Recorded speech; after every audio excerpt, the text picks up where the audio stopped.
ආයුබෝවන් සුබ සන්ධ්‍යාවක්. අදත් අපි මේ හමුවන්නේ අපේ දුවා දරුවන් හම්බ වෙන්නේ ජයග්‍රහණේ විජයග්‍රහණයක් දක්වා කැඳවාගෙන යන ජයමග විද්‍යාපන්තිය තුලින්. දරුවන්ට මතක ඇති කලින් අපි පාඩමක් අද සාකච්ඡා කරන්න බලාපොරොත්තු වෙන රසායන විද්‍යාවට සම්බන්ධ මිශ්‍රණ කියන පාඩම යටතේ විෂය කරුණු කීපයක් මතක් කරලා දෙන්න. හොඳයි. එහෙමනම් මීට කලින් අවස්ථාවකදී පාඩමකදී රසායන විද්‍යාවේ අපි මිශ්‍රණ ගැන කතා කරා. දැන් මිශ්‍රණයක් කියන්නේ කුමක්ද කියන කාරණේ දුවදරුවන් හොඳටම දන්නවා. අපේ සාමාන්‍ය ජීවිතයේ තුල විවිධ ආකාරයේ මිශ්‍රණ අපිට හම්බ වෙනවා, අපි හදා ගන්නවා. ඒ අනුව අපි මිශ්‍රණයක අපි බැලුවොත් එහෙම ඉස්සෙල්ලම මිශ්‍රණ මොනවද කියලා නැවත මතක් කරගත්තොත් එහෙම විවිධ ආකාරයේ දැන් ආහාරය සකස් කරන්න ගියත් ඊට පස්සේ පෙදරේරු කර්මාන්තයේදී වුණත් ඊගාට කුෂි කර්මාන්තයේදී වුණත් විවිධ මිශ්‍රණ අපිට සකස් කරගන්න සිද්ධ වෙනවා. දැන් මේ දවස්වල විශේෂයෙන්ම කතා කරන වැවීම නැත්තම් ගෙවතු වගා සංකල්පයේදී පවා අපිට විවිධ ආකාරයේ මිශ්‍රණ සකස් කරගන්න සිද්ධ වෙනවා. එහිදී මහා පරිමාණ මිශ්‍රණවලදී කෘෂි රසායනික ද්‍රව්‍ය පලිබෝධනාශක වෙන්න පුළුවන්, කෘමිනාශක වෙන්න පුළුවන්, ඊට පස්සේ වල්නාශක වෙන්න පුළුවන්, ඊට පස්සේ විවිධ හෝමෝන ආකාර වෙන්න පුළුවන්. ඒ සියල්ලක්ම මිශ්‍රණ. අපි කාබනික ගෙවතු වගාවේදී විවිධ ආකාරයේ මිශ්‍රණ භාවිතා කරනවා. ඒතර මිශ්‍රණයක විවිධ ගුණ සහිත සංඝටක කීපයක් එකට එකතු වෙලා තමයි මිශ්‍රණයක් හැදෙන්නේ. මෙන්න මේ මිශ්‍රණයක සංයුතිය ප්‍රකාශ කිරීමේදී අනුගමනය කරන්න පුළුවන් ක්‍රම 4ක් අද මේ දරුවන් ඉගෙන ගන්නවා. මිශ්‍රණයක සංයුතිය ප්‍රකාශ කරන්න. දැන් මිශ්‍රණ ගැන කතා කරනකොට අපි ගමුකෝ සාමාන්‍යයෙන් බදාම මිශ්‍රණයේදී එතෙන්දී දරුවන් දන්නවා වැලි, සිමෙන්ති කුමන අනුපාතයකින් එකතු කරන්න ඕනේද කියලා. ඉතින් ඒ වගේ සංඝටක විවිධ අනුපාතවලට අනුව එකතු කිරීමෙන් තමයි මේ අදාළ මිශ්‍රණේ සාර්ථකව නිර්මාණය කරගන්නේ. ඒ අනුව අද අපි බලමු මේ මිශ්‍රණයක සංයුතිය ප්‍රකාශ කරන්න පුළුවන් ආකාර මොනවද කියලා. එකක් තමයි අපිට පුළුවන් බරට බර නැත්තම් ස්කන්ධයේ අනුව සංයුතිය ප්‍රකාශ කරන්න පුළුවන් අවස්ථාවක් තියෙනවා. ඒ කියන්නේ අපි භාවිතා කරන සංඝටකවල ස්කන්ධය මත මිශ්‍රණයේ සංයුතිය ප්‍රකාශ කරන්න පුළුවන් එකක්. අපි ඒකට සාමාන්‍යයෙන් කියනවා බරට බර කියලා. ඊට පස්සේ තවත් එකක් තමයි අපි සාමාන්‍යයෙන් ද්‍රාවණ සකස් කරගන්න ඕනේ. ඒ ද්‍රාවණයකදී අපි පාවිච්චි කරනවා පරිමාවට පරිමාව. එනම් මිශ්‍රණයක සංයුතිය ප්‍රකාශ කරන්න පුළුවන් තවත් ආකාරයක් තමයි පරිමාවට පරිමාව. ඊට පස්සේ තවත් ක්‍රමයක් තියෙනවා සංයුතිය ප්‍රකාශ කරන්න පුළුවන් ඒකක පරිමාවක ස්කන්ධය කියලා. ඒකක පරිමාවක ස්කන්ධය කියනකොටම දරුවන්ට මතක් වෙන කාරණයක් තමයි මේ ඒකක පරිමාව කියලා කියන්නේ යම් ප්‍රමාණයක පරිමාවක් ගත්තාම ඒක තුල ගැබ්බෙන ස්කන්ධය. ඒකක පරිමාවක ස්කන්ධය කියනකොටම දරුවන්ට මතක් වෙනවා මේ ඝනත්වය කියලා. එතකොට එහෙනම් තුන්වෙනි ආකාරයක් විදිහට අපිට පාවිච්චි කරන්න පුළුවන් ඒකක පරිමාවක ස්කන්ධය. ඊට පස්සේ දරුවනේ අපි පාවිච්චි කරනවා සංයුතිය ප්‍රකාශ කිරීම සඳහා තවත් ක්‍රමයක් මෞල භාගය කියලා. ඒ කියන්නේ අදාළ සංයුතියේ තියෙන මිශ්‍රණයේ තියෙන සංඝටකවල මෞල ප්‍රමාණයන් අරගෙන මෞල භාගය විදිහට ප්‍රකාශ කරන්නත් පුළුවන්. එතකොට ඔය ආකාරයට ආකාර 4ක් අපිට මේ සංයුතිය ප්‍රකාශ කිරීම සඳහා යොදා ගැනීමේ හැකියාව තියෙනවා. අපි දැන් උදාහරණ ගත්තොත් එහෙම බලන්නකෝ අපි හදමු යම් මිශ්‍රණයක් A හා B කියලා. එතකොට A හා B කියන ඝන ද්‍රව්‍ය මිශ්‍රණයක් කියලා හිතමුකෝ. A කියන ඝනය B කියන ඝනයත් එක්ක මිශ්‍ර කරලා තමයි එකතු කරලා තමයි මිශ්‍රණය හදලා තියෙන්නේ. එතකොට A වල කොච්චර ප්‍රමාණයක් B වල කොච්චර ප්‍රමාණයක් එකතු වෙනවද? සමස්ත ස්කන්ධය කොච්චරද? එතකොට මේ සමස්ත ස්කන්ධය තුල ඒ කොච්චර ප්‍රමාණයක් තියෙනවද? අපිට ඒක බලන්න පුළුවන් මේ විදිහට. අපි හිතමු ඒ වල ස්කන්ධය ග්‍රෑම් 25යි කියලා හිතමු. ග්‍රෑම් 25යි. ඊට පස්සේ B වල ස්කන්ධය අපිට සලකන්න පුළුවන්. අපි හිතමු ග්‍රෑම් 100යි කියලා. ග්‍රෑම් 100යි. එතකොට අපෙන් අහන්න පුළුවන් මේ මිශ්‍රණයේ සංයුතිය ඒ වල සංයුතිය කොච්චරක්ද? A කොච්චරක් තියෙනවද? B කොච්චරක් තියෙනවද මේ මිශ්‍රණය තුල? ස්කන්ධ භාගය. එතකොට A 25යි B ග්‍රෑම් 100යි සමස්ත ස්කන්ධය වෙනවා ග්‍රෑම් 125ක්. ඒ ග්‍රෑම් 125 තුල අන්තර්ගත වෙනවා A B A 25යි B 100යි කියලා කියන්නේ ඔක්කොම 125යි. එතකොට අපිට A වල ස්කන්ධ භාගය හොත් එහෙම ලියන්න පුළුවන්. A වල ස්කන්ධ භාගය ප්‍රකාශ කරන්න පුළුවන් කොහොමද? A වල ස්කන්ධය උඩින් ලියවෙන්නේ ලවයේ විදිහට. සමස්ත ස්කන්ධය කියන්නේ ඔය කටට තේරෙන විදිහට ලිව්වාම 100 එකතු කිරීම 25. ඒ කියන්නේ 25 බෙදීම 125. 125 මේ තියෙන්නේ A වල ස්කන්ධ භාගය. එහෙනම් දරුවන්ට දැන් මම ඒක ලියලා පෙන්වන්න අවශ්‍යතාවයක් නැහැ. B වල ස්කන්ධ භාගය හෙවොත් එහෙම කීයයිද? දැන් දන්නවනේ. A වල ස්කන්ධය 125න් 25 නම් B වල ස්කන්ධ භාගය වෙන්නේ 125න් 100. ආන්නේ විදිහට ස්කන්ධය මත අපිට සංයුතිය ප්‍රකාශ කරන්න පුළුවන්. ඊගාට ඒ ස්කන්ධය දෙවෙනි අවස්ථාවේදී පරිමාව ගන්න. දැන් අපි සාමාන්‍ය ජීවිතය තුළට එන්න ඕනේ. සාමාන්‍ය ජීවිතය තුලදී මේ පරිමාව ආශ්‍රිතව සංයුතිය ප්‍රකාශ කරගන්න වෙන අවස්ථා මොනවාද? විශේෂයෙන්ම අපි අර රසායනික ද්‍රව්‍ය භාවිතා කරනකොට කෘෂිකර්මාන්තයේදී ජලයේ මෙච්චරකට මේ රසායනික ද්‍රව්‍ය මෙච්චර ප්‍රමාණයක්. ඒ નિયમિત සංයුතිය ආවේ නැත්නම් බලාපොරොත්තු වෙන කාරණේ ඉෂ්ට සිද්ධ වෙන්නේ නැහැ. අපි සාමාන්‍යයෙන් ගෙවතු වගා ක්‍රමයේදී පලිබෝධනාශක කෘමිනාශක ගැන කතා නොකලත් මහා වාණිජ්‍ය පරිමාණයෙන් කරන අවස්ථාවේදී භාවිතා වෙනවනේ. ආන්න එතනදී નિયમિત සාන්ද්‍රණය નિયમિત මට්ටම සංයුතිය ආවේ නැත්නම් අදාළ කාර්ය කෙරෙන්නේ නැහැ. ඒ හින්දා ජලය ලීටර් 16කට රසායනික ද්‍රව්‍ය මිලිලීටර් ප්‍රමාණයක් එකතු කරන්න කියලා ඒ වගේ විවිධ අනුපාත තියෙනවා. එතෙන්දී එහෙනම් එන්නේ පරිමාවට පරිමාව. ඒ අනුව සංයුතිය ප්‍රකාශ කරන මේ අවස්ථාවේදී අපි හිතමු මෙහෙම. දැන් තවත් තියෙනවා සංයුතිය ප්‍රකාශ කරන අවස්ථාවන්නේ. ඔය පාටිවලදී එහෙම කට්ටිය දැකලා තියෙනවනේ. අරවයි මේවයි කලවම් කරලා පානය කරන අවස්ථාවන්නේ. ඒවයි ඒ කට්ටිය දන්නවා මෙච්චර ප්‍රමාණයකට මෙච්චරක් දාගන්න ඕනේ කියලානේ. සංයුතිය ප්‍රකාශ සාමාන්‍ය ජීවිතය තුළ මේවා අත්දැකීම් දකින්න ලැබෙන දේවල්. එතකොට අපි බැලුවොත් එහෙම දැන් පරිමාව සීනි ද්‍රාවණයක් හදා ගන්නවයි කියලා හිතන්න. දැන් අපි ගමු මධ්‍යසාර ද්‍රාවණයක්. එතකොට ජලයේ පරිමාව කොච්චරක්ද? ඊට පස්සේ මධ්‍යසාර කොච්චරක්ද? මධ්‍යසාර ද්‍රාවණය. අපි හිතමු මධ්‍යසාර මිලිලීටර් 30යි ඊට පස්සේ ජලයේ මිලිලීටර් 70යි. දැන් මට කියන්න සමස්ත ද්‍රාවණ පරිමාව කීයද? මිලිලීටර් 100යි. ඒක තුල මධ්‍යසාර කොච්චරක් අන්තර්ගත වුණාද? මිලිලීටර් 30යි. අන්න දැන් අපි පරිමාවට පරිමාව කියන අනුපාතයේ යටතේ නැත්තම් සංයුතිය ප්‍රකාශ කරන ආකාරයේදී මධ්‍යසාර වල සංයුතිය වෙන්නේ 100 තුල තියෙනවා කීයක්ද? 30ක්. එහෙම නැත්නම් උතෙන්දී ද්‍රාවකයේ විදිහට භාවිතා වුණේ ජලයේනේ. එතකොට ජලයේ කොච්චරක් තියෙනවද? ජලයේ සංයුතිය ප්‍රකාශ වෙන්නේ මිලිලීටර් 100යි සමස්ත පරිමාව. ඒක තුල ජලයේ තියෙනවා 70ක්. ඔය විදිහට අපිට පුළුවන් පරිමාවට පරිමාව කියන ආකාරයට සංයුතිය ප්‍රකාශ කරන්න.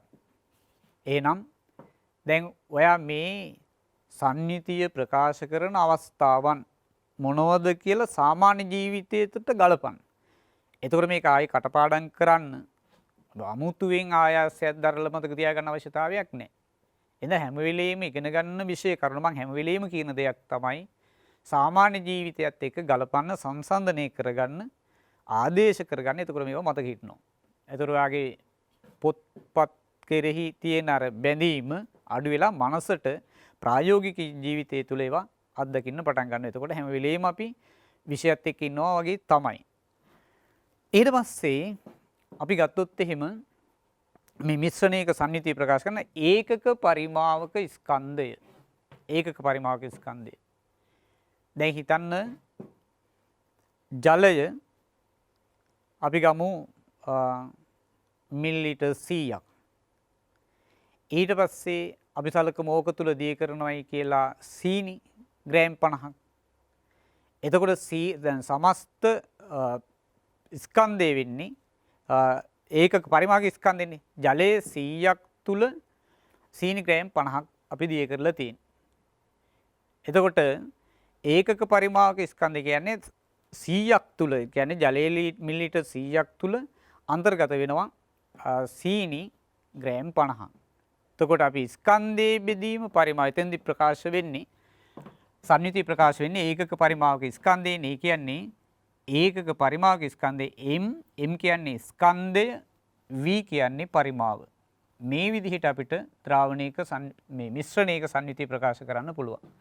ඒකක පරිමාවක ස්කන්ධය කියන එකට සාමාන්‍යයෙන් අපි භෞතික විද්‍යාවේදී ඉගෙන ගත්තා ඝනත්වය කියලා එකක් නේ. ඝනත්වය. එතකොට ඒකක පරිමාවක ස්කන්ධය කියන්නේ ඝනත්වය. ඒකක පරිමාවක ස්කන්ධය වැඩි වෙන්න ඝනත්වය වැඩි වෙනවා.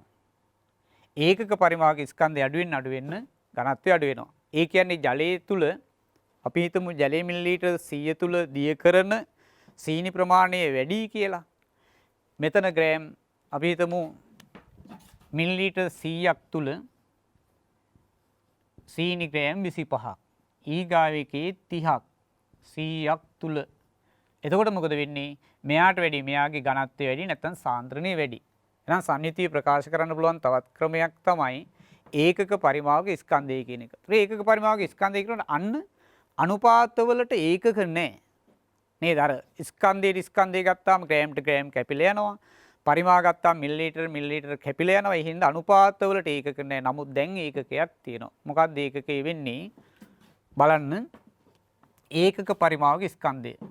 දැන් අපි ග්‍රෑම් ස්කන්ධයේ විදිහට ග්‍රෑම් ගත්තොත් එහෙම ග්‍රෑම් බෙදෙන්න ඕනි මිලිලීටර් තියෙන. එතකොට හරේ විදිහට මේ ඒකක පරිමාවක ස්කන්ධය. ඒ හින්දා ඒකක හැදෙනවා මිලිලීටරයට ග්‍රෑම් කියලා. මිලිලීටරයට ග්‍රෑම් මේ තියෙන්නේ. එතකොට ඒකක පරිමාවක ස්කන්ධය ප්‍රකාශ කරන්න පුළුවන් ඒකකය මිලිලීටරයට ග්‍රෑම්. එහෙම නැත්නම් පරිමාවයින සම්මත ඒකකයේ තමයි ඝන මීටර. ඝන මීටරයට කිලෝග්‍රෑම්. එහෙම නැත්නම් ඝන සෙන්ටිමීටරයට ග්‍රෑම්. ආන්න ඒ වගේ ඒකක. දැන් දරුවෝ හොඳට මතක තියාගන්න ඕනේ ඒකක පරිමාවක ස්කන්ධය ප්‍රකාශ කරනකොට අන්න ඒකකයක් තියෙනවා. ඒකක පරිමාවක ස්කන්ධය. කලින් අවස්ථා දෙකේදීම පරිමාවට පරිමාව ස්කන්ධයට ස්කන්ධය කියන අවස්ථා දෙකේදීම සංයුති ප්‍රකාශ කිරීමේදී ඒකක වාර්තා වෙන්නේ නැහැ, භාවිතා වෙන්නේ නැහැ. එහෙමනම් මේ තියෙන්නේ සංයුති ප්‍රකාශ කරන්න පුළුවන් අවස්ථා තුනක්. ඒකක පරිමාවක ස්කන්ධය, බරට බර සහ ඊට පස්සේ පරිමාවට පරිමාව. අපිට අවසාන අවස්ථාව විදිහට කතා කරන්න තියෙන්නේ මවුල භාගය. මවුල මං එතනදී චුට්ටක් එහාට කියන්නේ මීට කලින් වසරකදී ඉගෙනගත්ත විෂය කරුණු පොඩ්ඩකුත් මතක් කරගමු. මවුල සමහර කට්ටියට අවුල්නේ. මවුල අවුල්. එතකොට මවුල කියන්නේ මොනවද? ඒකත් යම් පදාර්ථ ප්‍රමාණයක්මයින ඒකකයක්. මවුලයක් කියන එක විවිධ ආකාරයකට ගත්තා. දැන් මූලද්‍රව්‍ය මවුල, අණු මවුල, සංයෝග මවුල ඒ විදිහට ප්‍රකාශ වෙනවනේ. අණු මවුල එහෙම නැත්නම් අපි ගත්තම් පරමාණු මවුල. පරමාණුවක් කියන්නේ මොකද්ද කියලා අපි ඉගෙනගෙන තියෙනවා. අණුවක් කියන්නේ පරමාණු දෙකක් හෝ දෙකකට වඩා වැඩි සංඛ්‍යාවක් එකතු වෙලා සෑදෙන අවස්ථාවක්. එතකොට මවුලයේ සංඛ්‍යාත්මක අගය ගත්තාම එහි අගය ඇවගාඩ්‍රෝ සංඛ්‍යාව කියලා මතක ඇති. නේ ඕනම පරමාණු මවුලයක්, ඉලෙක්ට්‍රෝන මවුලයක්, අයන මවුලයක්, සංයෝග මවුලයක් ගත්තාම එහි සංඛ්‍යාත්මක වටිනාකම ඇවගාඩ්‍රෝ සංඛ්‍යාව කීයද? 6.0.2 වැඩි කිරීම 1023 වෙනි බලය. ඒ කියන්නේ මවුලයක් තුල අන්තර්ගත වෙන ප්‍රමාණය. ඊට පස්සේ කොහොමද මවුල හොයන්නේ? තව ප්‍රශ්නයක් නෙතන දැන්. මවුල කොහොමද අපි ගණනය කරගන්නේ? දරුවනේ අපි උදාහරණයක් සලකමු. මේ කියලා දෙන්නේ මවුල ගණනය කරගන්න ක්‍රමය. අපිට මේක අත්‍යවශ්‍යයි මේ අවස්ථාවේ.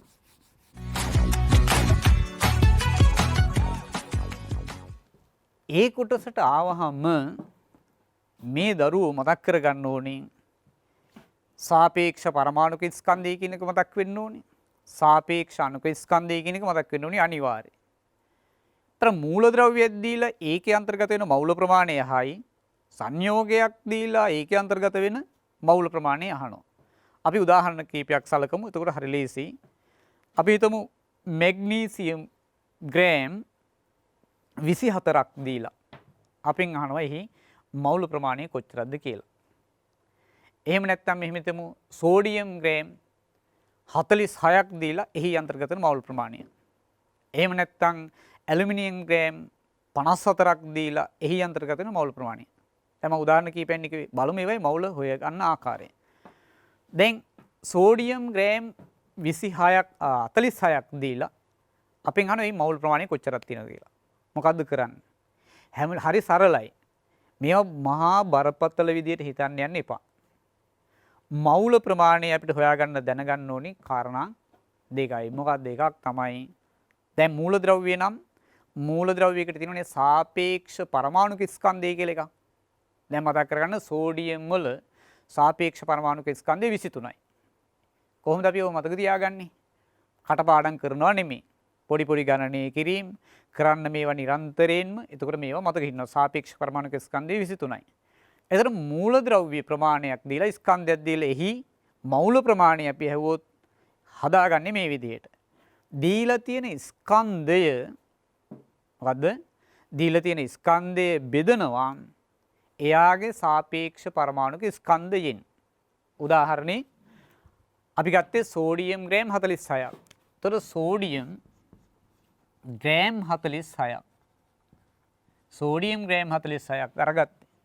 අපි දන්නවා සෝඩියම් වල සාපේක්ෂ පරමාණුක ස්කන්ධය සෝඩියම් වල සාපේක්ෂ පරමාණුක ස්කන්ධය කීයද? 23යි. දැන් කරන්න තියෙන්නේ මොකද්ද? අපෙන් අහන්නේ සෝඩියම් මවුල ප්‍රමාණය. ඒතර සෝඩියම් මවුල ප්‍රමාණය හොයන්න නම් සෝඩියම් මවුල ගණන සමානයි දීලා තියෙන ස්කන්ධය අපි මෙහෙම පෙන්නමුකෝ ස්කන්ධය බෙදනවා මොකෙන්ද? සාපේක්ෂ පරමාණුක ස්කන්ධය. ස්කන්ධය කීයද? ආදේශ කරන් 46යි. සාපේක්ෂ පරමාණුක ස්කන්ධය කීයද? 23යි. එහෙනම් කීයද? එතකොට 23න් බෙදන්න. 46 බෙදීම 23. දැන් ගණන් එහෙමත් ඕනේනේ හොඳට. 46 23න් බෙදුවම 2යි. එහෙනම් සෝඩියම් ග්‍රෑම් 46 කියන්නේ මවුල කීයද? මවුල 2යි. ආන්න මේ විදිහට දැන් ඔකට පැහැදිලි. මේ මූලද්‍රව්‍ය ගත්තොත් සංයෝගයක් ගත්තොත් කොහොමද? සංයෝගයක අපි එතනදි කතා කරන්නේ සංයෝග මවුලයක්. මේ මූලද්‍රව්‍ය මවුල. එතකොට සංයෝග මවුල එකත් මේ විදිහටමයි. මොකක්ද දීලා තියෙන ස්කන්ධය බෙදෙනවා එයාගේ මොකද්ද? පරමාණුක ස්කන්ධය නෙවෙයිනේ. සංයෝගයක් කියනකොට අණුවක්. එහෙනම් සාපේක්ෂ අණුක ස්කන්ධය මොකද්ද ගන්නෙ? සාපේක්ෂ අණුක ස්කන්ධය. ඊගාට තව ප්‍රශ්නයක් එනවා කොහොමද සාපේක්ෂ පරමාණුක ස්කන්ධය අපි හොයාගන්නේ? එතකොට දැන් උදාහරණයක් ගමු සෝඩියම් හයිඩ්‍රොක්සයිඩ් වගේ එකක්. සෝඩියම් හයිඩ්‍රොක්සයිඩ් අපි කියනවා රසායන විද්‍යාවේ sodium hydroxide caustic soda. Sodium hydroxide වල සූත්‍රය දැනගන්න ඕනේ. මේ රසායනික සූත්‍ර ලියන්න හොඳ හැකියාවක් තියෙනවා. දැන් සෝඩියම් හයිඩ්‍රොක්සයිඩ් සූත්‍රයේ NaOH කොහොමද දැන් මෙයාගේ සාපේක්ෂ අණුක ස්කන්ධය හොයාගන්නේ?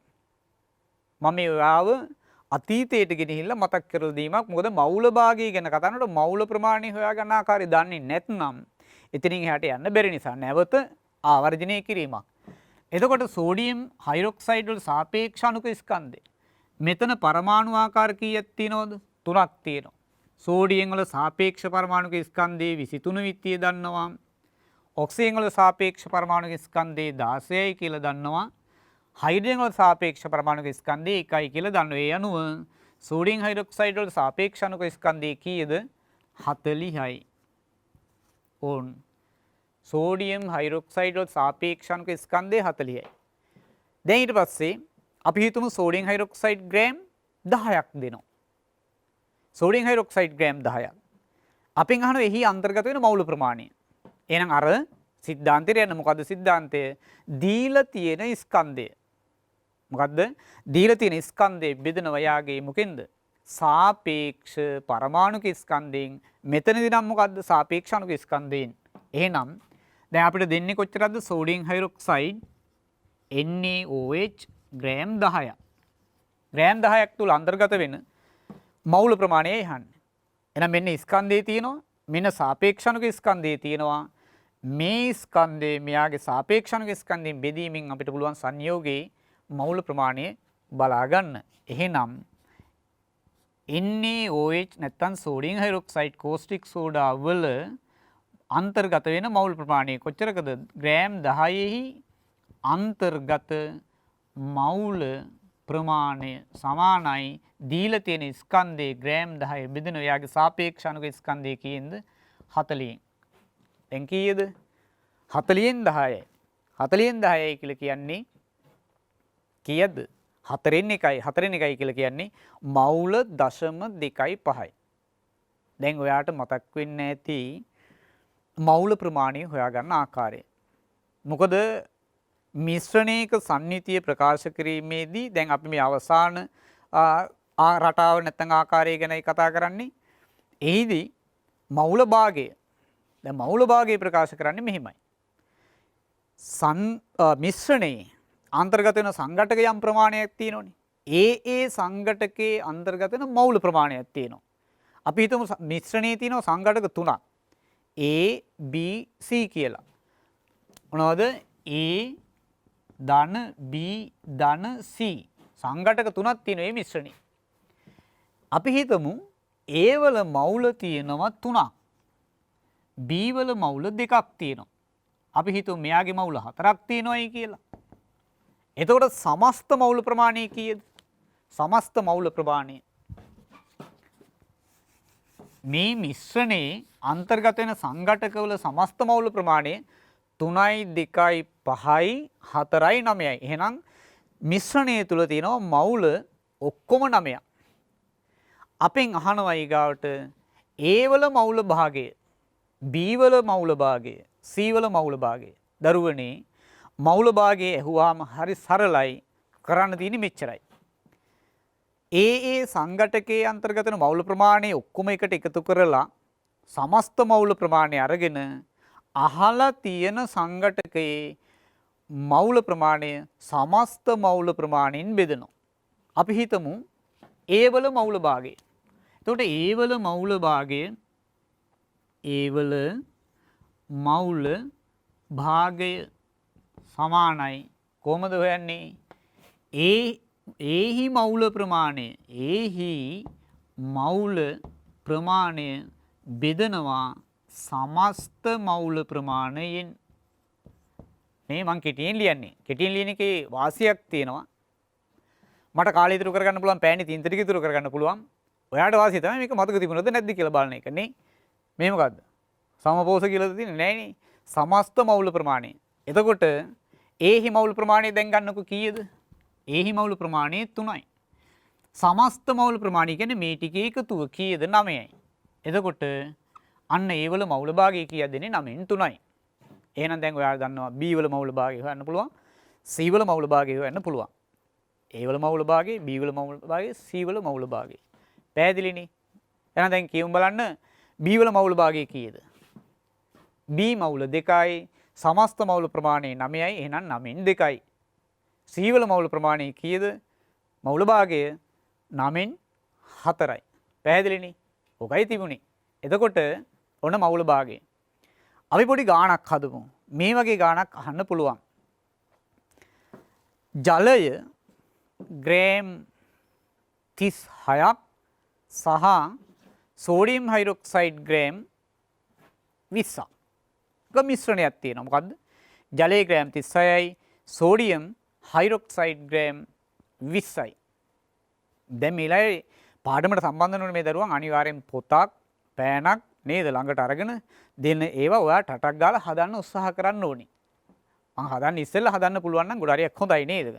එතකොට දැන් අපි බලමු මේ මිශ්‍රණය මොනවද? දැන් මිශ්‍රණයේ තියෙන එක සෝඩියම් හයිඩ්‍රොක්සයිඩ් සහ ජලය. ඒ කියන්නේ මේ හැදෙන්නේ යන්නේ කෝස්ටික් සෝඩා ද්‍රාවණයක්. එතකොට මේ කෝස්ටික් සෝඩා ද්‍රාවණය තුල අපෙන් අහයි සෝඩියම් හයිඩ්‍රොක්සයිඩ් මවුල භාගය. එහෙම නැත්නම් අහයි ද්‍රාවකයේ විදිහට භාවිතා වෙන ඔය එක එක වචන ආවහම ද්‍රාවකයක් කියන්නේ මොකද්ද? ද්‍රව්‍ය කියන්නේ මොනවද? ද්‍රාවණය කියන්නේ මොකද්ද කියලා ඒව ටට්ටක් ගාලා මතක් වෙන්න ඕනේ. දැන් කලින් ඉගෙනගෙන තියෙන දේවල්.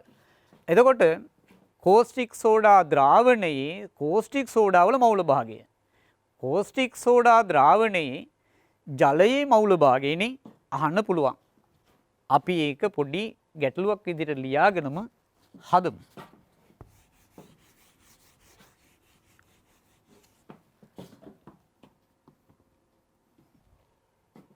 සරලව අපි සටහන් කරගමු මෙහෙම.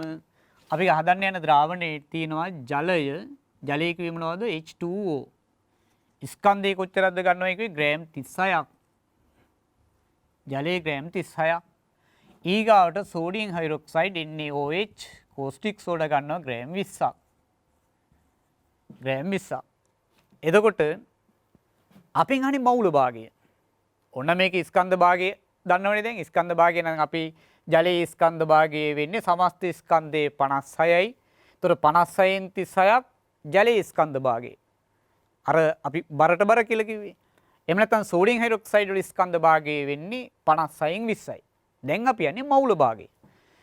මවුල භාගය වෙනකොට දැන් දරුවෝ හොඳට පැහැදිලි දීලා තියෙන ස්කන්ධය අපි පරිවර්තනය කරගන්න වෙනව මොනවටද? මවුල බවට. දැන් කොහොමද මවුල කරන්නේ එතකොට? මනෝමින් හදා ගන්න පුළුවන් දැන්. මනෝමයෙන් හදන්න නම් ඔයාට හැකියාව තියෙන්න ඕනේ සෝඩියම් හයිඩ්‍රොක්සයිඩ් වල සාපේක්ෂණක ස්කන්ධය කීයද? 40යි. ජලයේ කීයද සාපේක්ෂණක ස්කන්ධය? කොහොමද හදන්නේ? හයිඩ්‍රජන් වල සාපේක්ෂ පරමාණු ස්කන්ධය 1යි. එකේව දෙකක් තියෙන. ඒතර 2යි. මෙතන 16යි. 16යි 2යි 18යි. ඒතර ජලයේ සාපේක්ෂණක ස්කන්ධය 18යි. සෝඩියම් හයිඩ්‍රොක්සයිඩ් වල සාපේක්ෂණක ස්කන්ධය 40යි. මේවා අපි නිරන්තරයෙන්ම භාවිතා වෙනකොට සෝඩියම් හයිඩ්‍රොක්සයිඩ් කියනකොටම ඔයාලට මතක් වෙනවා එයාගේ සාපේක්ෂ අණුක ස්කන්ධය 40යි කියලා. ඒ භාවිතා වෙනවත් එක්කම අපිට මේවා නිරන්තරයෙන්ම මතකේ රැඳෙනවා. භාවිතයෙන් තොර වෙනකොට දැන් මගෙන් ඇහුවොත් එහෙම කවුරු හරි සෝඩියම් තයෝ සල්ෆේට් වල සූත්‍රයේ ස්කන්ධය නැත්තම් සාපේක්ෂණක මට උත්තරයක් නැහැ. ඇයි භාවිතා වෙන්නේ නැහැ? භාවිතා නොවන තැන මතක හිටින්නේ නැහැ. ඒක සාමාන්‍ය ප්‍රායෝගික සිද්ධියක්. ඒ නිසා දැන් අපි මවුල ප්‍රමාණය හඳුනා ගමු. මෙයාගේ මවුල ප්‍රමාණය හොයන්නේ කොහොමද? දීලා තියෙන ස්කන්ධේ 36 බෙදනවා කියනද එයාගේ සාපේක්ෂ අණුක ස්කන්ධයෙන් කියනද 18න්. එතන මවුල කීයක් වෙනවද? මවුල 2යි. ඊට පස්සේ සෝඩියම් හයිඩ්‍රොක්සයිඩ් වල ස්කන්ධේ 20යි. එයාගේ සූත්‍ර ස්කන්ධයේ අණුක භාරය සාපේක්ෂ අණුක ස්කන්ධය කීයද? දැන් මම ඔය වචන කීපයක් භාවිතා කරනවා. මොකද අපි දන්නේ නැහැ විභාගයකදී ප්‍රශ්න පත්‍රේ මොන වචන සෙට් එක දානවද කියලා දන්නේ නැහැ. ඒක ප්‍රශ්න පත්‍රයේ හදන පුද්ගලයා මත තීරණය වෙන දෙයක්. සූත්‍ර ස්කන්ධය, සාපේක්ෂ අණුක ස්කන්ධය, නේ අණුක භාරය ඔය විදිහට කියවෙනවනේ. එතකොට අපි යන්නේ දැන් සෝඩියම් හයිඩ්‍රොක්සයිඩ් වල මවුල ප්‍රමාණයනේ. කීයද? 20යි. 20 බෙදනවා කියන්නේ එයාගේ සූත්‍ර ස්කන්ධය කීයද? 40යි. නැත්නම් සාපේක්ෂ අණුක ස්කන්ධය 40යි. එතකොට මෙතන එනවා කීයක්ද? 2කින් 1යි. 2කින් 1යි කියන්නේ කීයද? 0.5යි. 0.5යි. දැන් ඔන්න මවුල ප්‍රමාණය හරි. එහෙනම් දැන් මවුල භාගය කියන්නේ මොකක්ද කියලා අපිට හොයාගන්න පුළුවන්. ඒ වල ජලයේ H2O වල මවුල භාගය සමානයි. ජලයේ මවුල කීයක් තිබුණද? 2යි. සමස්ත මවුල ප්‍රමාණය කීයද? මෙතන 2යි, මෙතන 0.5යි, ඔක්කොම 2.5යි. 2.5යි. එතකොට ජලයේ මවුල භාගය වෙන්නේ 2.5න් 2ක්. අපෙන් ඇහුවොත් එහෙම සෝඩියම් හයිඩ්‍රොක්සයිඩ් වල මවුල භාගය කීයද කියලා 2.5න් 0.5යි. ආන්නේ විදිහට දීලා තියෙන ස්කන්ධ මවුල බවට පරිවර්තනය කර ගැනීමෙන් අනතුරුව මවුල භාගය ප්‍රකාශ කරන්න පුළුවන්. හොඳයි. එහෙනම් මේ දරුවෝ අද සන්ධ්‍යාවේ පළමුවෙන්ම ඉගෙනගත්ත කාරණේ නැවත මතක් කරගත්තොත් අපිට විවිධ මිශ්‍රණ හම්බ වෙනවා. ඒ මිශ්‍රණ මොනවද කියලා අපිට මතක් කරගන්න පුළුවන්. ඒවයි සංයුතිය ප්‍රකාශ කරන ආකාර හතරක් තමයි මතක් කරගත්තේ. මොනවද? එකක් බරට බර. දෙවෙනි එක පරිමාවට පරිමාව. තුන්වෙනි එක ඒකක පරිමාවක ස්කන්ධය. අන්තිමට කතාරේ මෞල භාගය. ඒ මෞල භාගයටත් ඒකක තියෙන විදිහක් නැහැ. ඇයි? උඩ තියෙන්නෙත් මෞල, හරේ විදිහට තියෙන්නේ මෞල.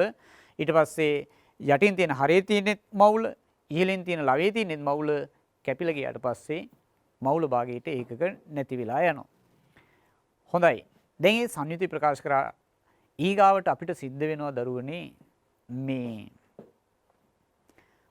රසායන විද්‍යාවේදී විතරක්ම නෙමෙයි සාමාන්‍ය ජීවිතයේදී පවා નિયમિત සංයුතියකින් යුක්ත ද්‍රාවණ පිළියෙල කරගන්න වෙනවා. මිශ්‍රණ සකස් කරගන්න වෙනවා.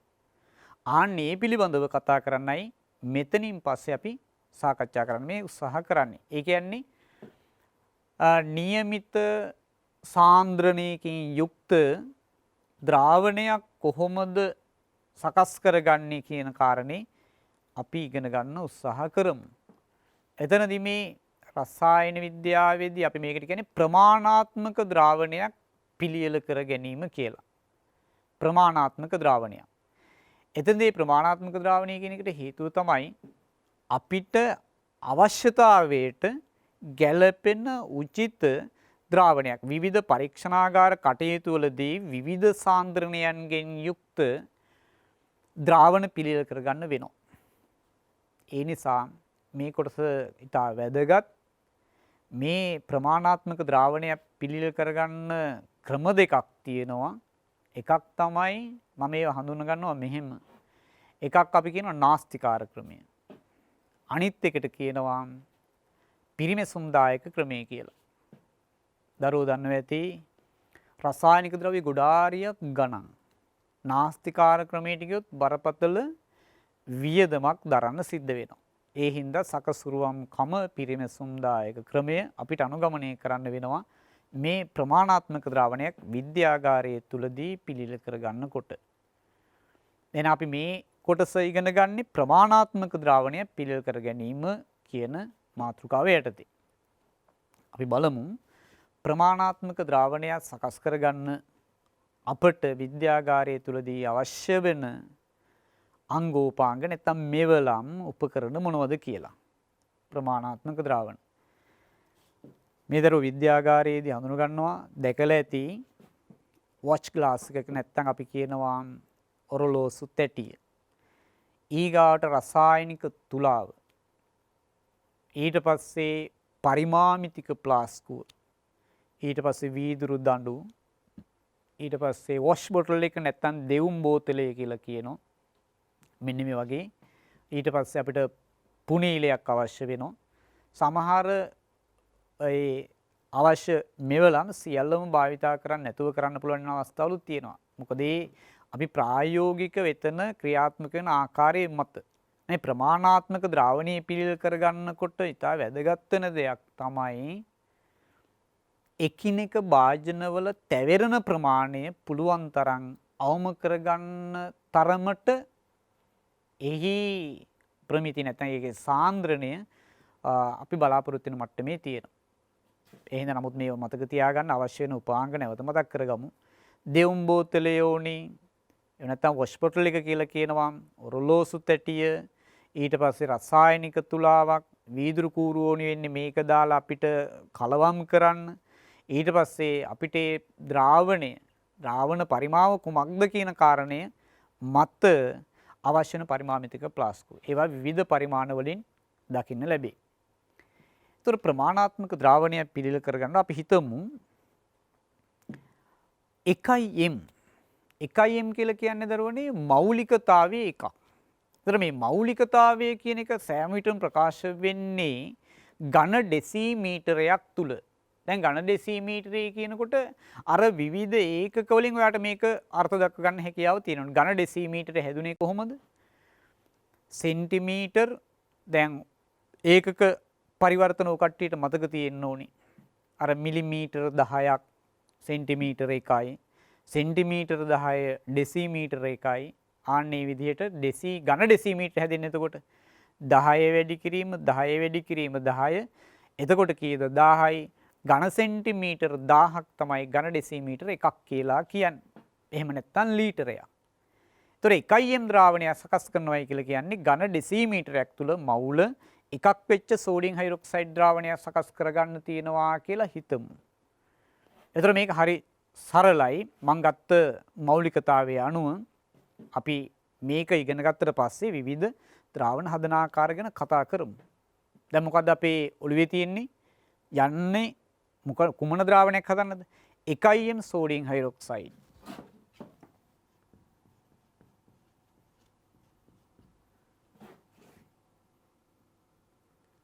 අපි බලමු 1m නැත්නම් මෞලිකතාවයේ එකක් වෙච්ච සෝඩියම් හයිඩ්‍රොක්සයිඩ් මිලිලීටර 250ක් සකස් කරගන්න.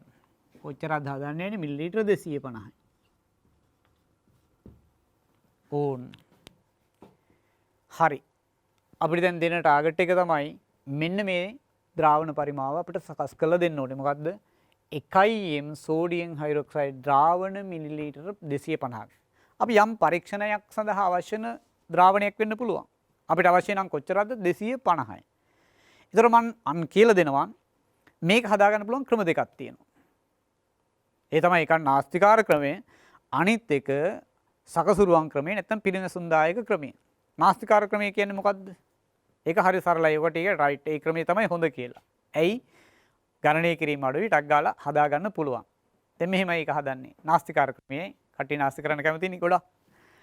එතකොට 1m කියන්නේ මෞලිකතාවය එකක්. ඝන ඩෙසිමීටරයක මවුල එකයි. මවුල එකක් කියනකොට දැන් ඔන්න තව ප්‍රශ්නයක් එනවා. මවුල අපිට කිරලා ගන්න බෑනේ. මවුල කිරන්න ක්‍රමයක් නැහැ. එහෙනම් දීලා තියෙන මවුල ප්‍රමාණය අපිට ගන්න වෙන්නේ මොකක් විදිහට? ස්කන්ධයක් විදිහට ගන්න වෙනවා. කලින් ඔයාට මතක් කරලා දුන්නේ දීලා තියෙන ස්කන්ධය මවුල කරන ආකාරය. දැන් අපිට අවශ්‍ය වෙනවා මවුල ප්‍රමාණයක් කියනවා අපි ඒක ගන්න ඕනේ ස්කන්ධයක් විදිහට. කොහොමද කරන්නේ? දැන් හරි සරලයි. කලින් ස්කන්ධේ මවුල කරේ කොහොමද කියලා බලන්න. ස්කන්ධේ මවුල කරේ දීලා තියෙන ස්කන්ධයේ සාපේක්ෂ අණුක හෝ පරමාණුක ස්කන්ධයෙන් බෙදුවා. එහෙනම් දැන් ඒකේ විලෝමය නේද? මොකද්ද? පරස්පරය. එතකොට මොකද කරන්නේ? දැන් දීලා තියෙන මවුල ප්‍රමාණය ස්කන්ධයක් බවට පරිවර්තනය කරන්න නම් එයාගේ සූත්‍ර ස්කන්ධයෙන් නැත්නම් අපි කියමු සාපේක්ෂ පරමාණුක ස්කන්ධයෙන් ගුණ කරන්නයි තියෙන්නේ. හරිනේ? පැහැදිලිනේ? රයිට්. එතකොට 1m අපිට ඕනි වෙන්නේ කොච්චරද? මවුල එක සෝඩියම් හයිඩ්‍රොක්සයිඩ් මවුල එක. එහෙනම් හරි ලේසිනේ සෝඩියම් හයිඩ්‍රොක්සයිඩ් මවුල එකකට ගන්න වෙන ස්කන්ධය කීයද? සෝඩියම් හයිඩ්‍රොක්සයිඩ් වල සාපේක්ෂ අණුක ස්කන්ධය අරගෙන ඊට සමාන ග්‍රෑම් සංඛ්‍යාවක් ගත්තනම් ආන්න මවුල එක හම්බ වෙනවා. සමස්ත ද්‍රාවණ පරිමාව තමයි මිලිලීටර 1000. ඒතර මිලිලීටර 1000 වෙනකන් ජලය දාලා අපිට දී කරලා ඕන ද්‍රාවණය සකස් කරගත්තා. නේ? ඒතර ඕක තමයි 1m ද්‍රාවණය. අපිට අවශ්‍ය කොච්චරයිද? අවශ්‍ය 250යි. දැන් මොකද කරන්න තියෙන්නේ? ෆ්ලාස්ක් එකක් බීකරයක් ගත්ත 250ක 250 දාලා ඉතුරු ටික සිංක් එකට හලනවා. 750ක් අපතේ ගියා. අවශ්‍ය කොච්චරද? 250නේ.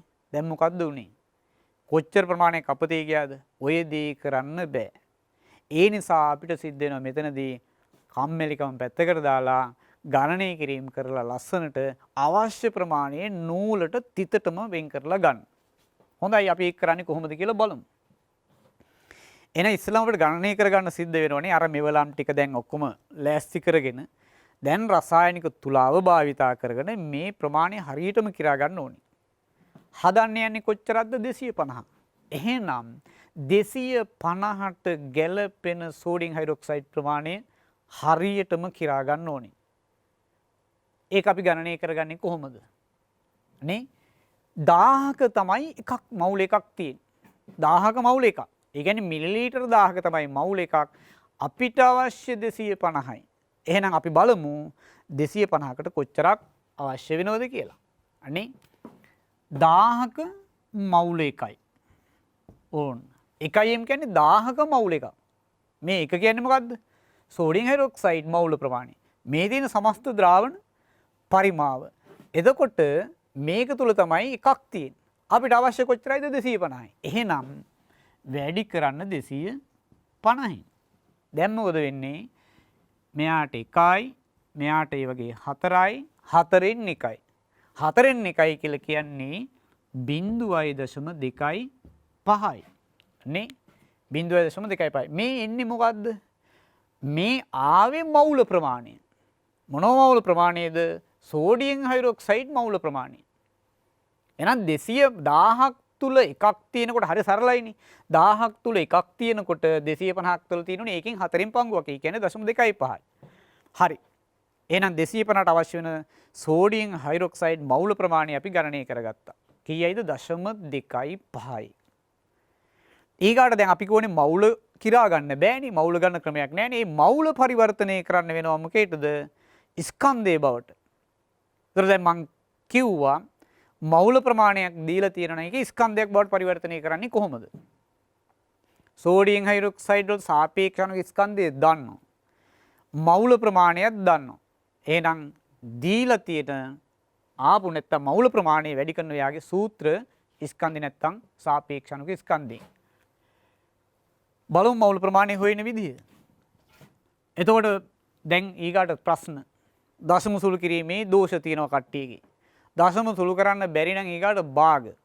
භාග බැරි කට්ටියට දශම ඕන විදිහකට මේක සුළු කරගමු. එහෙනම් මේ තියෙන මවුල ප්‍රමාණය වැඩි කරන්න ඕනේ එයාගේ සූත්‍ර ස්කන්ධේ නැත්තම් සාපේක්ෂණික ස්කන්ධේ කීයද? 40න්.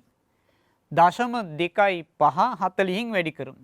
0.25 භාගයක් විදිහට ලිව්වාම 4න් 1යි. 4න් 1 වැඩි කිරීම 40. 1යි මෙතනට කීයද? 10යි. එහෙනම් අපිට දැන් පැහැදිලි 0.25ක මවුල ප්‍රමාණය කියන්නේ ස්කන්ධයක් විදිහට ගන්න වෙන්නේ ග්‍රෑම් කීයද? 10යි. ඔන්න එහෙනම් මේ සමස්ත මිලිලීටර් 250ක ද්‍රාවණය සකස් කරගන්න අපිට අවශ්‍ය වෙන සෝඩියම් හයිඩ්‍රොක්සයිඩ් මවුල ප්‍රමාණය දැන් පැහැදිලි. ග්‍රෑම් කීයක්ද ගන්නේ? 10යි. ඔන්න උතන තමයි චුට්ටක් කට්ටියට ගැඹුරු අවස්ථාව. ඇයි ගණන් වලට ගොඩාරියක් කට්ටිය දුර්වලයි. එහෙනම් මේ ගණන් ටික හොඳට රසායන විද්‍යාවේදී භෞතික විද්‍යාවේදී වැදගත් වෙනවා. ඒ ගණන් ටික හොඳට තියෙන්න ඕනේ. දැන් පැහැදිලිද දුව පුතාට මේ ස්කන්ධය ගත්ත ආකාරය 1000ක මවුල 1යි නම් අපිට අවශ්‍ය ද්‍රාවණ පරිමාව 250නේ. 250 තුළට කොච්චරක් එන්න ඕනේද? මවුල ප්‍රමාණය 0.25යි. එයාගේ සූත්‍ර ස්කන්ධය නැත්නම් සාපේක්ෂණික ස්කන්ධයෙන් වැඩි කිරීමෙන් අවශ්‍ය ග්‍රෑම් ප්‍රමාණය ගත්ත කීයයි කියලාද? 10යි කියලා. ග්‍රෑම් 10 හරි. දැන් ඔන්න ටික කිරා ගත්තා. රසායනික තුල නූලට කිරා ගන්න ක්‍රමෙත් මේවා ප්‍රැක්ටිකල් ප්‍රායෝගිකව දැනගන්න එපා. රසායනික තුල ක්‍රියාත්මක කරන ආකාරය. අර උරුලෝසු තැටියේ බර කිරාගෙන බර කින්නකොට අනිවාර්යයෙන්ම ග්ලාස් එක වැහෙන්න ඕනේ. ඒකට හේතුව තමයි පොඩි සුළං ධාරාවක් ඇතුළත් ඒකට පවා සංවේදී වෙන තමයි මේක හදලා තියෙන්නේ. කුඩා ස්කන්ධයන්නේ කිරාගන්නේ. එහෙනම් ග්ලාස් එක වහලා දොර වහලා ඊට පස්සේ තමයි බර කිරා ගැනීම කරන්නේ. ඉස්සෙල්ලාම උරුලෝසු තැටියේ බර කිරාගත්තා. ඊට පස්සේ අවශ්‍ය වෙන කොච්චරද? අපිට ඕනි මෙච්චරක්. ග්‍රෑම් 10. ග්‍රෑම් 10 නිවැරදිව කිරා ගන්න. කිරා ගැනීමෙන් අනතුරුව ඊගාව පියවර වලට යමු. හොඳයි. දැන් අපි මිලිලීටර් 250ට නියමිත පරිමාමිතික ප්ලාස්කුව ගන්නවා. පරිමාමිතික ප්ලාස්කුව අනිත් ප්ලාස්කු වලින් වෙනස් වෙන ලක්ෂණ හඳුනගෙන තියෙන්නත් ඕනි. මම පරිමාමිතික ප්ලාස්කුවක් අඳින්නම් දල සටහනක් බලා ගන්න. මේ තියෙන පරිමාමිතික ප්ලාස්කුවක්.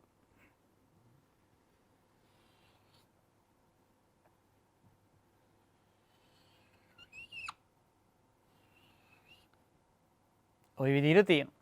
මෙයාගේ විශේෂත්වයක් තමයි මෙතන ඇබයක් තියෙනවා. වීදුරු ඇබයක් තියෙනවා. ඒක විශේෂත්වය.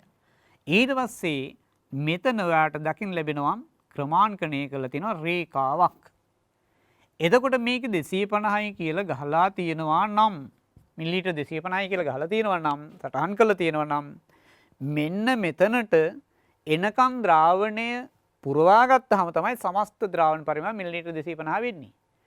ඊගාට මේ ද්‍රව මාවකය නේද? මේකට අපි කියන්නේ ද්‍රව මාවකය කියලා පිරුණාට පස්සේ ඒ බඳුනක අන්තර්ගත වෙන ද්‍රාවණ පරිමාණය මට්ටම බලන ක්‍රමයකුත් තියෙනවනේ. එතකොට කාට හරි පුළුවන් මෙහෙම බලන්න. නේ? ඔහෙම බලනවා. ඊට පස්සේ කාට හරි පුළුවන් මෙහෙම බලන්න. ඔය විදිහට බලනවා. තව එක්කෙනෙකුට පුළුවන් මෙහෙම බලන්න. මොකද්ද හරි ක්‍රමය? මෙයාද හරි, මෙයාද හරි, මෙයාද හරි. මේ දෙන්නම වැරදි. මෙයා තමයි හරි. ඒ කියන්නේ ද්‍රව මාවකයේ ඔස්සේ දෘෂ්ටි රේඛාව හරියටම පොළවට සමාන්තරව තියෙන්න ඕනේ. එතකොට තමයි නිවැරදිව ඒ මිනුම පාඨාංක ගැනීමේ හැකියාව තියෙන්නේ. ඒ හින්දා මේවා දෝෂ සහිත ඒවා. මේක තමයි නිවැරදි ක්‍රමය. පැහැදිලි. එහෙනම් දැන් අපි ග්‍රෑම් 10 කිරා ගත්තා. ඊට පස්සේ මේ බඳුනට පරිමාමිතික ප්ලාස්කුවේ භාගයකට වඩා වැඩියෙන් වෙන්න නේද? භාගයක් නැත් කමක් නැහැ. භාගයට වඩා චුට්ටක් වැඩි වුණාට ප්‍රශ්නයක් නැහැ. අපිට පුළුවන් නේද මේකේ ඇබේ අයින් කරලා ඇබේ පැත්තකින් තියලා මේකට ද්‍රාවණය දාගන්න. ද්‍රාවණය කියන්නේ මොකද්ද? ජලය. මොන ජලයද දාගන්නේ? අන්න ඒක ඉතා වැදගත්. ඔය ටැප් එකේ තියෙන ජලය නෙවෙයි අපි ආශ්‍රිත ජලයයි භාවිතා කරන්නේ. ආශ්‍රිත ජලය කිව්වා මේකේ තියෙන්නේ තනිකරම මෙච්චරයි. මොනවද තියෙන්නේ? H2O විතරක්මයි. අපි ඔය පානය කරන ජලයේ විවිධ ලවණ වර්ග තියෙන එක දන්නවනේ. ලවණ වර්ග තියෙනවා. මේ ආශ්‍රිත ජලයේ තියෙන්නේ හයිඩ්‍රජන් සහ ඔක්සිජන් පමණක්මය කියන කාරණේ මතක තියාගන්න ඕනේ. ඒතර භාගයට වඩා වැඩියෙන් ටිකක් දාලා ඊට පස්සේ අර කිරාගත්ත මොනවද? සෝඩියම් හයිඩ්‍රොක්සයිඩ් ප්‍රමාණය. එක අංශුවක්වත් ඒ අදාළ ඔරලෝසු තැටි හරි ඒ තැවෙන කොහෙවත් ඉතුරු කරගන්න නැතුව මේකට සම්පූර්ණයෙන්ම දාන්න ඕනේ. කිරාගත් ස්කන්ධය තාපැහැදිලිව මේක ඇතුළට දාගන්න ඕනේ. දාලා හොඳට මිශ්‍ර කරගන්න ඕනේ. ඒ මිශ්‍ර කර ගැනීමේදී අපිට අනුගමනය කරන්න පුළුවන් ක්‍රම තියෙනවා. අනුගමනය කළ හැකි ක්‍රම. අර මං කියවනේ වීදුරු දණ්ඩක් වීදුරු කූරක් ඕනේ කියලා. ඒක දාලා මේක ෂේක් කරන්න පුළුවන් නැත්නම් මිශ්‍ර කරන්න පුළුවන්. අන්න වීදුරු දණ්ඩෙත් ඇවරෙනවා. එහෙම නැත්නම් පුළුවන් අතල මත පරිමාමිතික ප්ලාස්කුව මෙහෙම තියලා නේද? මෙහෙම හොඳට සොලවන්න පුළුවන්. ඊට පස්සේ තව එකක් තමයි මේකට ඇබේ සම්බන්ධ කරලා අපිට මෙහෙම වාර කීපයක් උඩු යටිකුරු කරලා ද්‍රාවණය හොඳින් මිශ්‍ර කරගන්න පුළුවන්.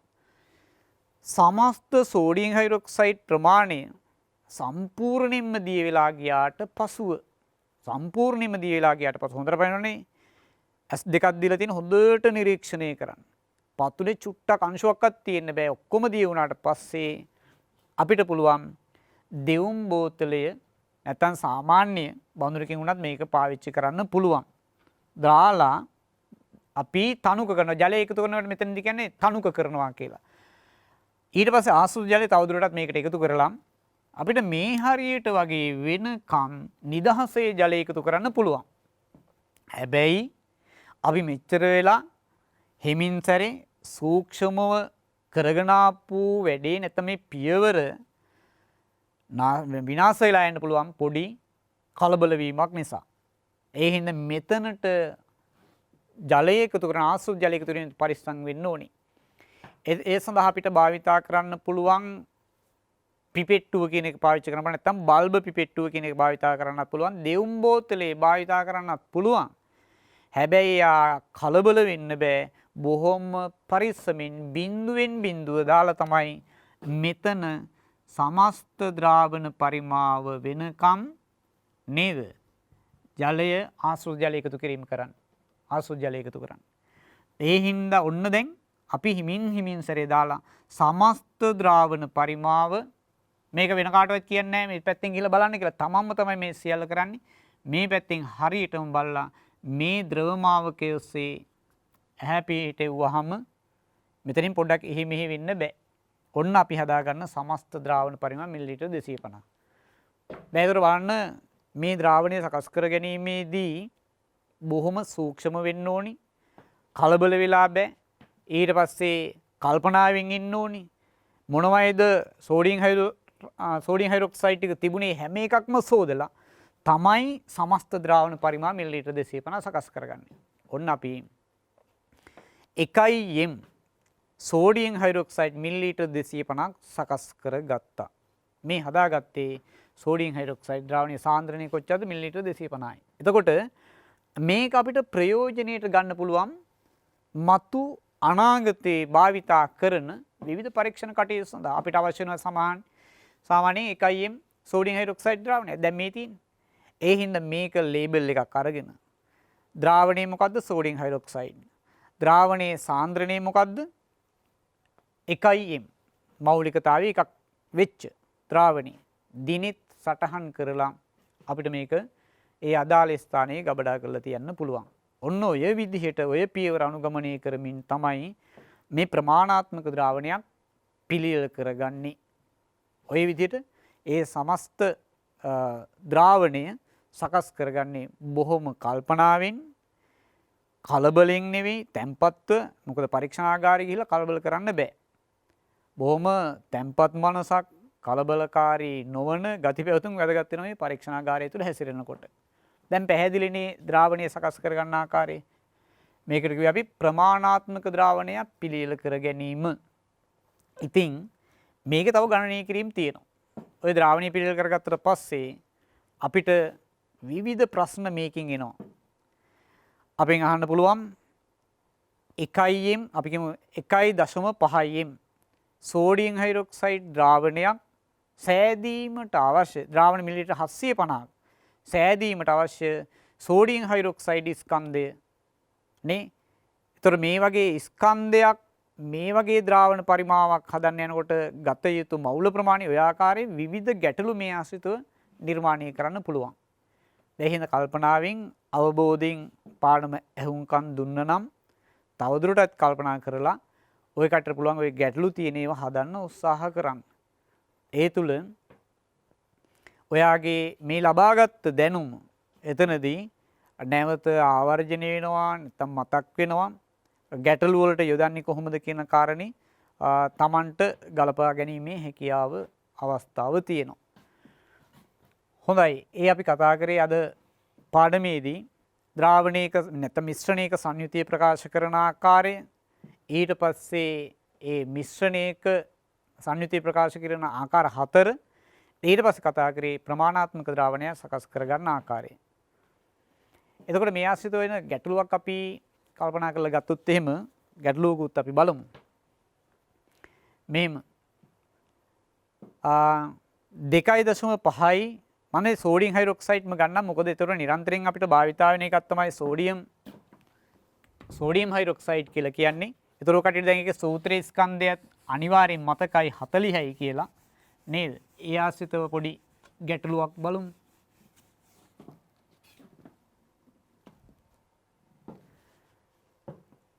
අපෙන් අහයි මේ විදිහට 2.5m කොච්චරක්ද?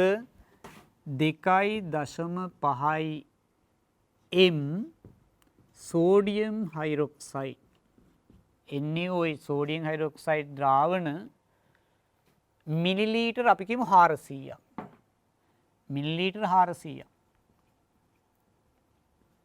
මිලිලීටර් 400ක් සෑදීමට අවශ්‍ය සෝඩියම් හයිඩ්‍රොක්සයිඩ් ස්කන්ධයයි. නේ? මොකද කියන්නේ? 2.5m සෝඩියම් හයිඩ්‍රොක්සයිඩ් ද්‍රාවණය මිලිලීටර් 400ක් සෑදීමට අවශ්‍ය සෝඩියම් හයිඩ්‍රොක්සයිඩ් ස්කන්ධය හොයන්න. කොහොමද හොයන්නේ? හිතන්න දැන්. දීලා තියෙන ද්‍රාවණයේ සාන්ද්‍රණය 2.5යි. මේකේ තේරුම මොකද්ද? මිලිලීටර් 1000ක් නැත්නම් ඝන ඩෙසිමීටරයක් තුල මවුල තියෙනවා 2.5ක්. අපිට හදන්න අවශ්‍ය වෙන්නේ 400ක්. ඒතර 400 තුලට අවශ්‍ය වෙන මවුල ප්‍රමාණය හොයාගන්න ඕනේ. ඒ සඳහා අපිට මවුල ගන්න බෑ, ගණනය කරගන්න වෙනවා ස්කන්ධය. එහෙනම් අපි බලමු ස්කන්ධය හොයාගන්නේ කොහොමද කියලා. හරි සරලයි. ද්‍රාවණයේ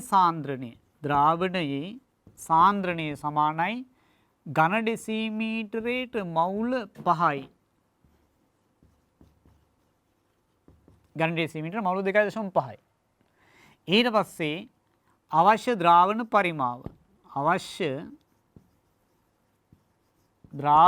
පරිමාව සමානයි කොච්චරද 400යි. මිලිලීටර 400යි.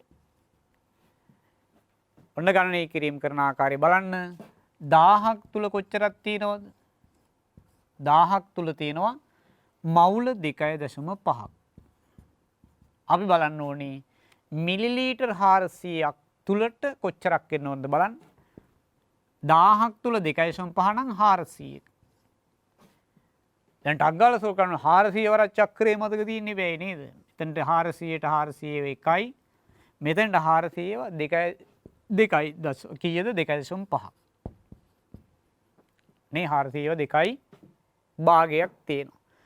එතකොට 2.5න් බෙදනවා. කීයද? 1යි. බිංදුවයි කියුණාද නෑනේ 1යි. මේ එන්නේ මොනවද? මවුල ප්‍රමාණය. මෙන්න මවුල ප්‍රමාණය.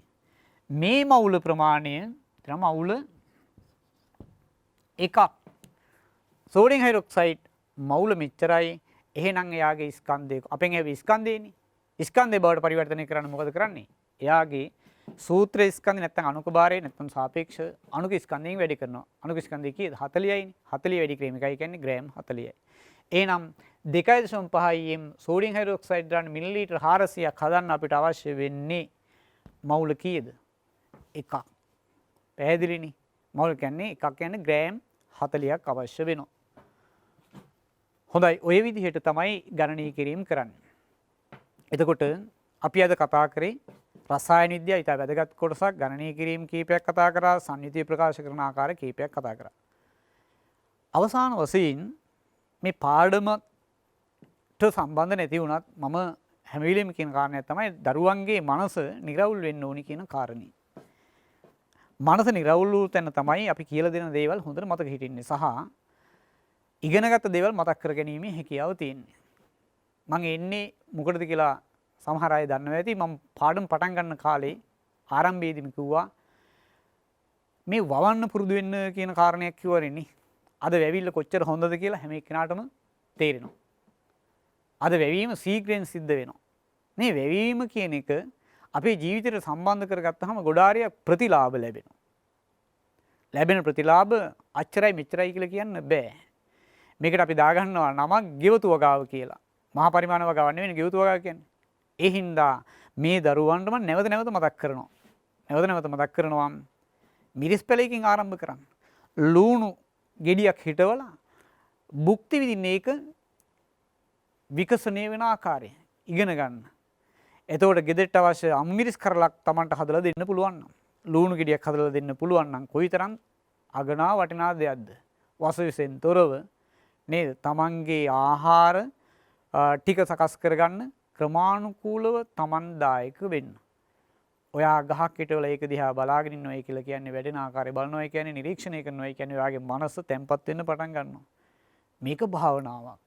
මොකද භාවනාව කියලා කියන්නේ හිත සංසුන් කරන දෙයක් නේ. මේ නිසා මේ දූ දරුවෝ හොඳට මතක තියාගන්න අපි එක එක්කෙනා කියන දේවල් නෙමෙයි. Tamanගේ හදවතින් මේවා තේරුම් අරගෙන වැඩ කටයුතු කරන්න. ඉගෙන ගන්න ළමයින්ට මනස සැහැල්ලු වීම ඉතාම වටිනවා. මනස නිරෝගී වෙන්න ඕනේ. තැම්පත් වෙන්න ඕනේ. ඒ නිසා අපි ඉගෙන ගන්නකොට යහපත් සැහැල්ලු මනසකින් කටයුතු ආරම්භ කරන්න ඕනේ. එහෙමනම් අපි අදට මේ පාඩමෙන් තවත් ඉදිරි කොටසක් සම්බන්ධ වෙනවා. ඒ තමයි මේ සංඝටක වෙන් කරගන්න. දැන් මිශ්‍රණ ගැන කතා කරන ඒවයි සංඝටක වෙන් කරගන්න ආකාරය අපි ඊගාව පාඩමේදී මේ ඉදිරි කොටසකදී නැවත හමු වෙමු. එහෙනම් ඉගෙනගත්ත කොටස් සියල්ල හොඳට ධාරණය කරගන්න, මතක තියාගන්න. වවන්නත් පුරුදු වෙන්න ඕනේ ඒ අතරේ.